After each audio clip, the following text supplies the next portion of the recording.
हमारी संस्कृति, हमारे संस्कार सदा रहे हमारे साथ।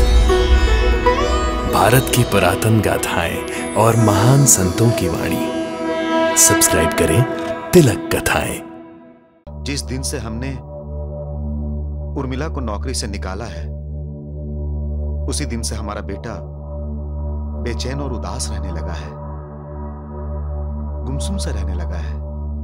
तुम्हें नहीं लगता कि हाँ, ये उसी चुड़ैल उर्मिला ने किया है। हम अपना रुपया, पैसा, जायदाद, रिश्ते सब पीछे छोड़ आए हैं उर्मिला। फिर तुम क्यों बार बार गोपाल को याद करती हो?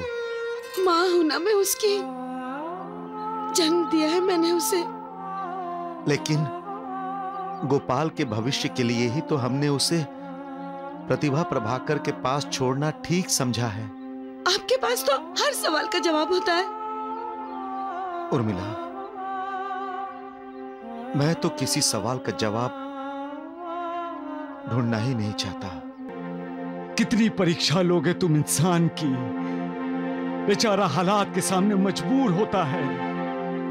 उसकी हालत देखकर मेरा मन पिघलता है।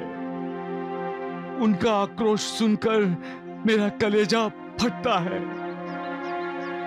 उनकी आंखों से बहने वाला एक एक आंसू मुझे प्रलयंकारी लगता है। इसलिए कहता हूं मालिक, रहम कर, दया कर और लोगों को, इंसानों को दुख से राहत दिला मालिक।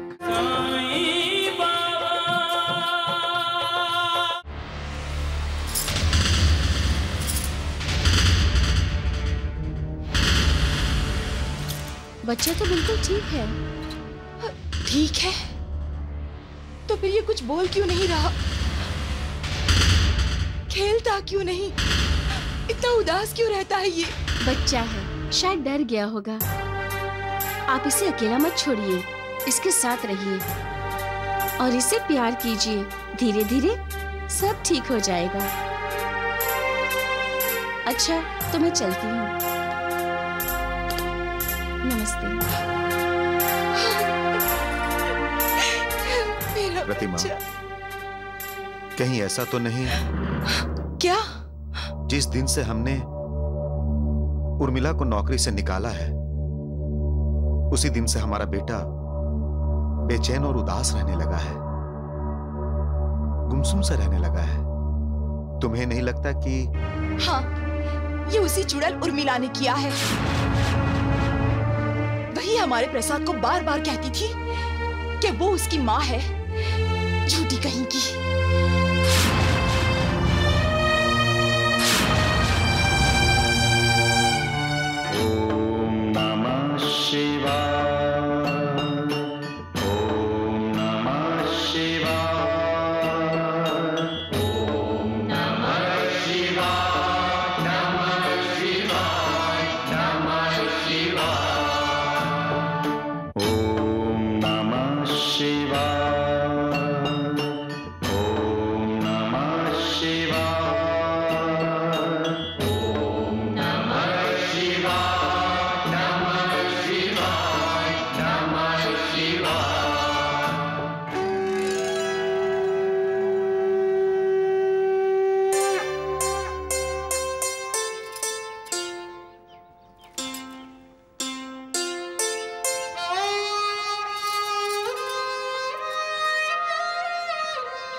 भगवान का दर्शन करके बेचैन मन शांत हो जाता है उर्मिला।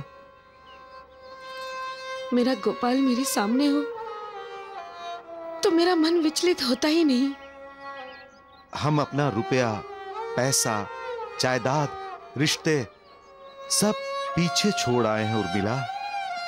फिर तुम क्यों बार बार गोपाल को याद करती हो? माँ हूं ना मैं उसकी, जन्म दिया है मैंने उसे। लेकिन गोपाल के भविष्य के लिए ही तो हमने उसे प्रतिभा प्रभाकर के पास छोड़ना ठीक समझा है। आपके पास तो हर सवाल का जवाब होता है। उर्मिला, मैं तो किसी सवाल का जवाब ढूंढना ही नहीं चाहता। मैं बहुत डरपोक इंसान हूं। रागनी ने जब कहा कि हम दिनकर और शंकर पर मुकदमा दायर करते हैं तो मैं बेचैन हो गया। मेरा मन अशांत हो गया। मुकदमा किस पर? अपने भाइयों पर मुकदमा, और किस लिए? पैसों के लिए? नहीं चाहिए मुझे वो पैसा, वो जमीन, वो जायदाद। जो पैसा, जो जमीन जायदाद भाई को भाई से दूर करती है, भाई और भाई के बीच में दीवार खड़ी करती है। मुझे समझ में आ गया कि इस दुनिया में एक ही रिश्ता सच्चा है, और वो रिश्ता है पति पत्नी का रिश्ता। उर्मिला, पति पत्नी दोनों एक दूसरे के लिए जीते हैं, बाकी कोई किसी का नहीं होता। पति पत्नी एक दूसरे का सुख दुख बांटते हैं। जैसे तुम अब मेरा दुख बांट रही हो। उर्मिला, हम यहां से पंढरपुर जाएंगे और अपनी सारी जिंदगी विठोबा जी के दर्शन करते हुए बिताएंगे। और जब जिंदगी बोझ बन जाएगी तो पंढरपुर की चंद्रभामा नदी में हम अपना जीवन समर्पित कर देंगे। क्या कह रही उर्मिला? होश में आओ उर्मिला, होश में आओ ना, होश में आओ। क्यों होश में आऊं? होश में ही तो अपना सब कुछ गवा बैठी हूं मैं। धन दौलत घर, यहाँ तक कि मेरा गोपाल भी। अब तो गंवाने के लिए कुछ भी नहीं बचा है हमारे पास। तो यूं होश में क्यों रहे? उर्मिला, सब ठीक हो जाएगा। झूठी तसल्ली मत दीजिए आप मुझे। कुछ भी ठीक नहीं होगा। सब कुछ तो बिगड़ता जा रहा है यहाँ। कैसे ठीक होगा? साईं बाबा के आशीर्वाद से मैं माँ तो बन गई, लेकिन एक माँ बनने की खुशी कभी नहीं मिली मुझे। हमारे गोपाल के पैदा होते ही हम सब कुछ खो बैठे, और आज हमारा गोपाल भी। कितनी परीक्षा लोगे तुम इंसान की। बेचारा हालात के सामने मजबूर होता है। उसकी हालत देखकर मेरा मन पिघलता है। उनका आक्रोश सुनकर मेरा कलेजा फटता है। उनकी आंखों से बहने वाला एक एक आंसू मुझे प्रलयंकारी लगता है। इसलिए कहता हूं, मालिक रहम कर, दया कर, और लोगों को, इंसानों को दुख से राहत दिला मालिक। प्रसाद, क्या हुआ? तुम रो क्यों रहे हो? हाँ, क्या हुआ बेटा? चुप हो जा बेटा। क्या हुआ? रो मत। हाँ, चुप हो जा। अरे इसे चुप कराओ प्रतिमा। मुझसे इसका रोता हुआ चेहरा देखा नहीं जाता। पता नहीं ये क्यों रो रहा है। इसे अपनी माँ की याद आ रही है। ये आवाज कहां से आई? कौन बोला ये? मैं।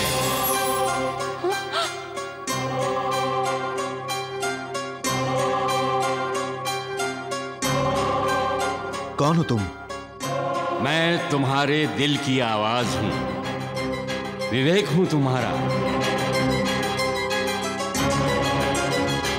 कितने दिनों से रो रहा है बच्चा, अपनी मां को कितना याद कर रहा है। फिर भी तुम दोनों बहरे हुए हो।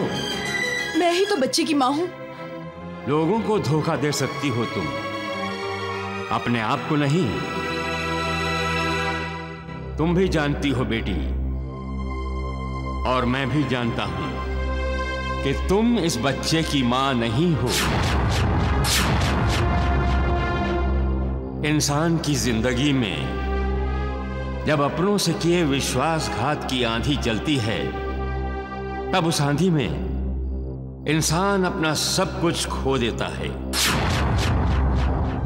ऐसे ही बदनसीब मां बाप का बच्चा है ये, जो तुम्हें आंधी और तूफान में मिला है। ये तो सब कुछ जानता है।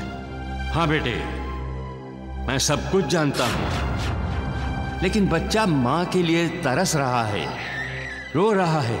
ये सब कुछ जानते हुए भी सच्चाई से कोसों दूर भाग रहे हो, इसलिए कि तुम्हें डर है कि बच्चा कहीं तुमसे छिन न जाए।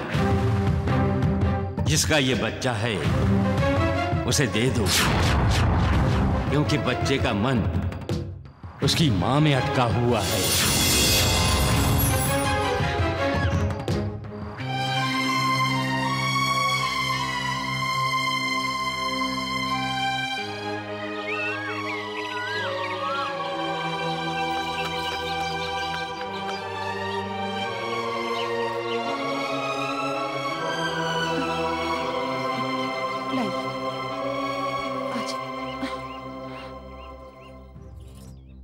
ये बस्ती देख रही हो? मुझे लगता है इसी बस्ती में इसका घर होना चाहिए। ऐसा लगता है जैसे प्रसाद ने ये जगह पहचान ली है।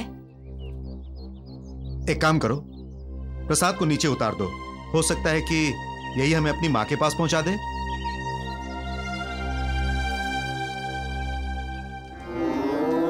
वाह वाह मालिक वाह, तुम्हारा खेल किसी की समझ में नहीं आता।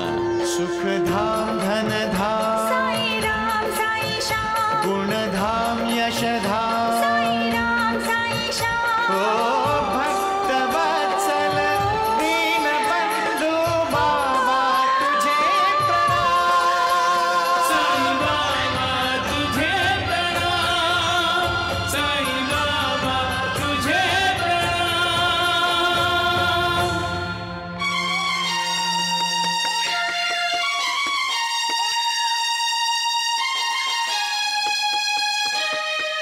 अरे ये तो अपनी माँ के लिए रो रहा है। अरे गोपाल तुम? गोपाल? ओहो, आजा बेटे, आजा मेरे गोपाल बेटे। नहीं रोते बेटे? गोपाल बेटे?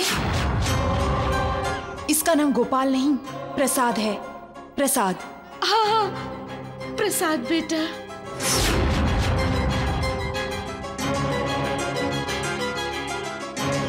चली जाओ यहाँ से, निकल जाओ यहाँ से। ये भरोसे वाली नहीं है। इसने खुद प्रसाद से कहा कि ये इसकी माँ है, इसलिए प्रसाद मुझे माँ नहीं समझता, इसे माँ समझता है। अरे मौसी, ये तो उर्मिला का गोपाल है।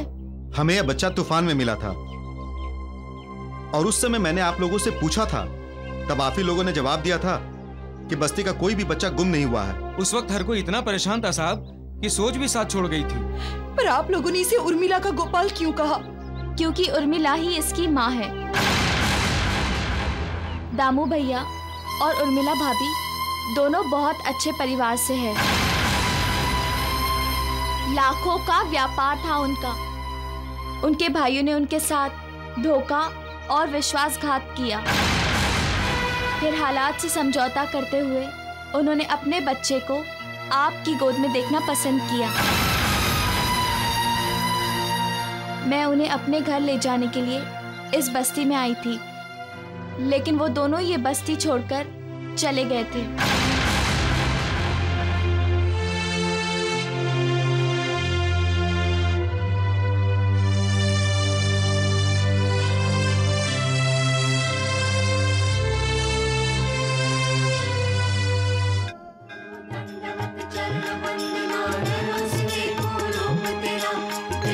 पंढरपुर पहुंच गए उर्मिला।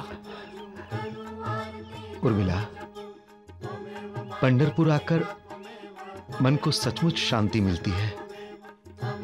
यहाँ आकर मेरा मन और अधिक अशांत हो गया है। लगता है मैंने अपने मन की शांति खो दी है। मुझे बार बार बस गोपाल की याद आती है। गोपाल ठीक होगा उर्मिला, और खूब मजे में होगा। हमें अपने आप को अब ये झूठी तसल्लियां देना बंद करना होगा। हम दुनिया को धोखा दे सकते हैं, लेकिन अपने मन को नहीं। क्योंकि मन ईश्वर है, मन मालिक है, भगवान है। मन ही हमारी अंतरात्मा है, जो परमात्मा का ही अंश है। मन को फंसाने का मतलब है मालिक से बगावत करना, उसके साथ लुका छिपी का खेल खेलना। मैं अब ऐसा खेल नहीं खेलना चाहती। मेरा मन तो मेरे गोपाल के लिए आक्रोश कर रहा है। मेरा गोपाल भी तो मेरे लिए आक्रोश कर रहा होगा। गोपाल को भूल जाओ उर्मिला। कैसे भूल जाऊं मैं उसको? माँ हूं उसकी, और वो भी ऐसी माँ जिसने अपने बेटे को ममता न देकर उसका त्याग कर दिया। कुछ समय बाद गोपाल भी हमको भूल जाएगा उर्मिला, और प्रभाकर और प्रतिमा को ही अपनी माता पिता समझेगा। उर्मिला, तुम्हें भूख लगी हुई होगी। मंदिर के पीछे लंगर है, मैं तुम्हारे लिए कुछ खाने को लाता हूं।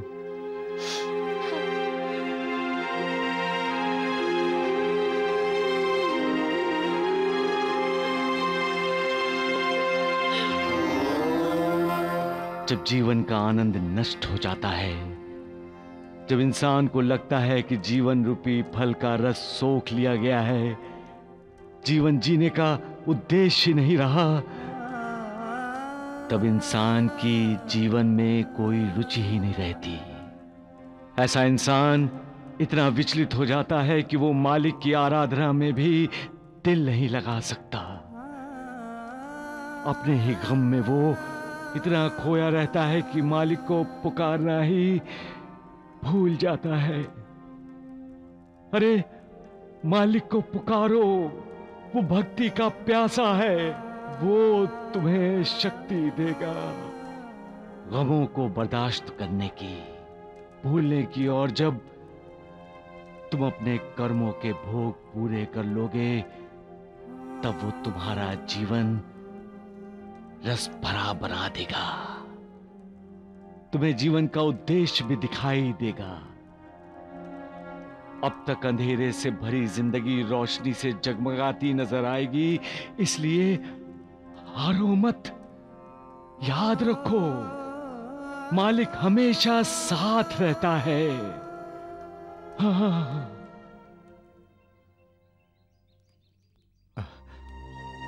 उर्मिला,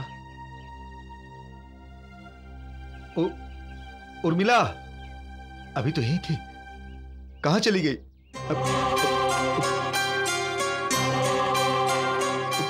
उर्मिला, उर्मिला, उर्मिला, उर्मिला, उर्मिला, उर्मिला, उर्मिला।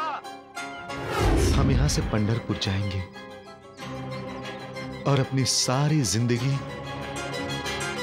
विठोबा जी के दर्शन करते हुए बिताएंगे। और जब जिंदगी बोझ बन जाएगी, तो पंढरपुर की चंद्रभामा नदी में हम अपना जीवन समर्पित कर देंगे।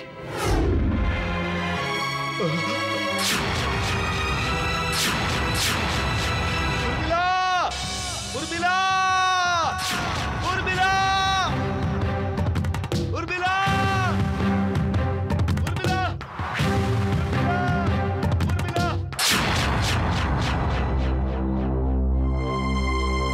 जिद मत करो बेटा, खा लो ना। बेटा खा ले। नहीं खाऊंगा।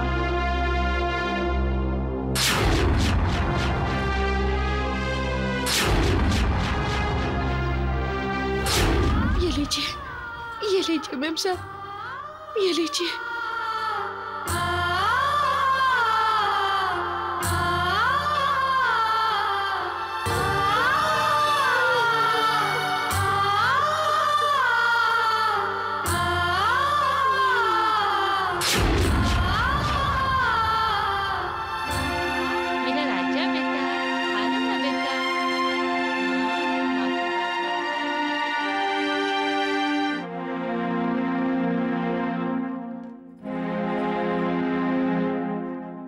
नमस्ते जी। नमस्ते। नमस्ते। हम दामू भैया से मिलना है। ये हवेली, जमीन जायदाद और व्यापार के कागजात हैं। जो कुछ दामू भैया का था सब वापस लौटा दिया मैंने।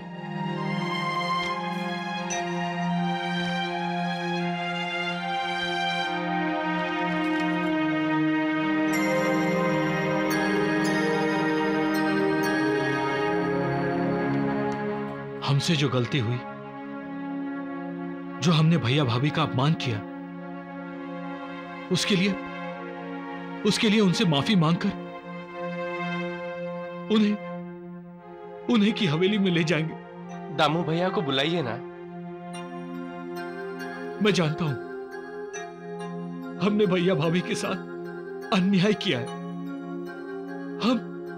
हम उनके गुनहगार हैं। वो जो भी सजा हमें देंगे हम भुगतने के लिए तैयार हैं।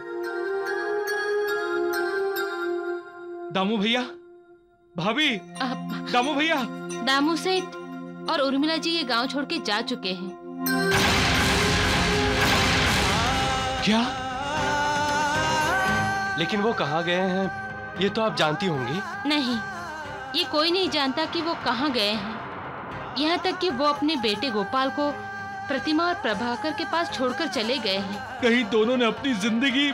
हम सब ने बहुत कोशिश की पर वो हमें कहीं नहीं मिले। मैंने पैसे के मायाजाल में फंसकर अपने देवता समान भैया भाभी के साथ विश्वासघात किया है।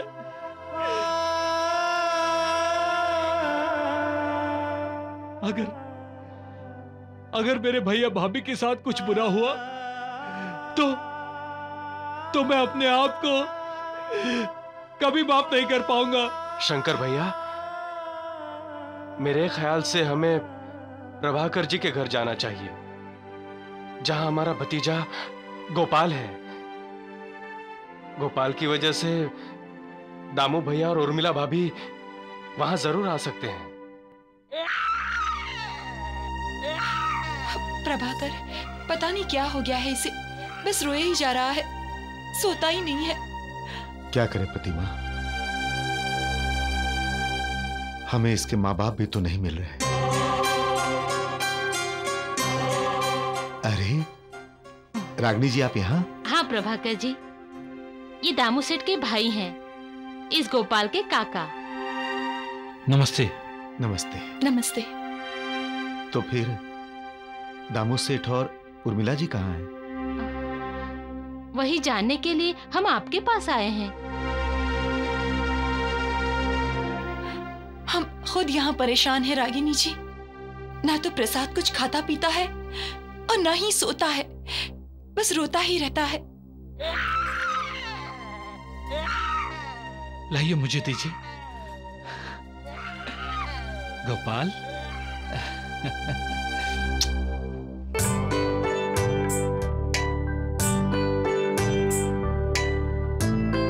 कमाल हो गया, शंकर की गोद में आते ही गोपाल तो शांत हो गया।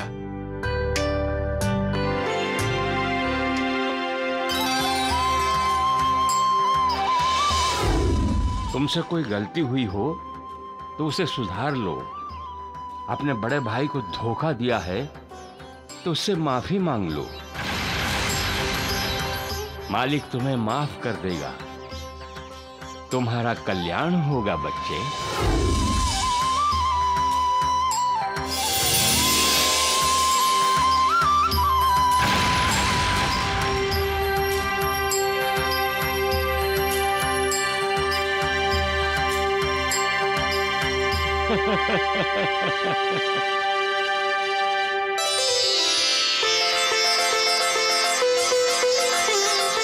भैया भाभी कहाँ गए होंगे? इसका अंदाजा हो गया है मुझे। दोनों साईं बाबा के भक्त हैं। साईं बाबा